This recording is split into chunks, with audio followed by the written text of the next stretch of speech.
If we look at this cartoon, we're going to make the point that fertilization occurs on day 1 of gestation, 14 days LMP, after the woman's last menstrual period began. The oocyte is fertilized by the sperm and then begins to travel down the uterine tube. The oocyte, the fertilized egg, is going to undergo cleavage, and that includes a reduction division where we now will end up at day 2 in a 2-cell stage, both of these cells smaller than the original fertilized egg. The cells will continue to divide into the 4-cell stage at late day 2 and will continue to divide and as they do, they will form what is called a morula. And the morula exists at day 3, still located in the uterine tube. The morula is going to undergo changes where the outer cells are going to undergo compaction. That is to say, they will join one another via tight junctions and desmosomes and separate then the outer layer from an inner mass of cells, which we're going to call the inner cell mass. So that by day 5 we have a blastocyst. The blastocyst consists of an inner cell mass surrounded by a trophoblast, and also within the trophoblast is a blastocyst cavity. It is this structure which will hatch from the zona pellucida, enter into the uterus, and if conditions are correct, will implant on about day 6 or 7 after fertilization.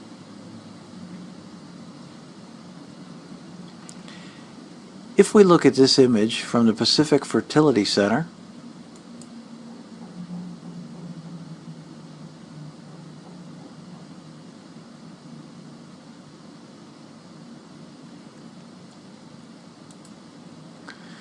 we can follow embryonic development during this first week in these shots. First of all, in this upper image, we see an ovary. This ovary has been injected to supraovulate so that many follicles have developed, and here we're looking at each of the follicles.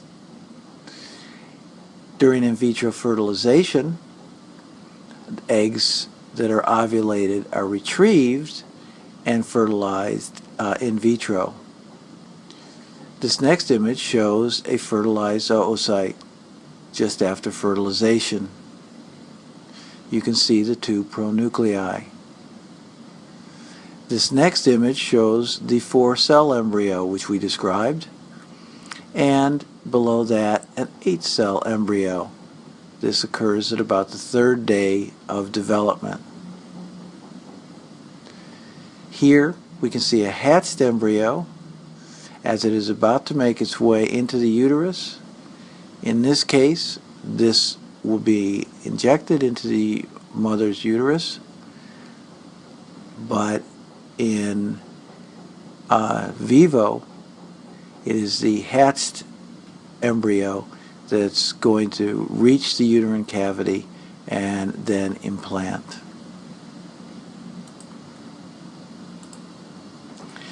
So by the end of the first week, we have a blastocyst consisting of an inner cell mass, a blastocele or blastocyst cavity, and they're surrounded by a trophoblast.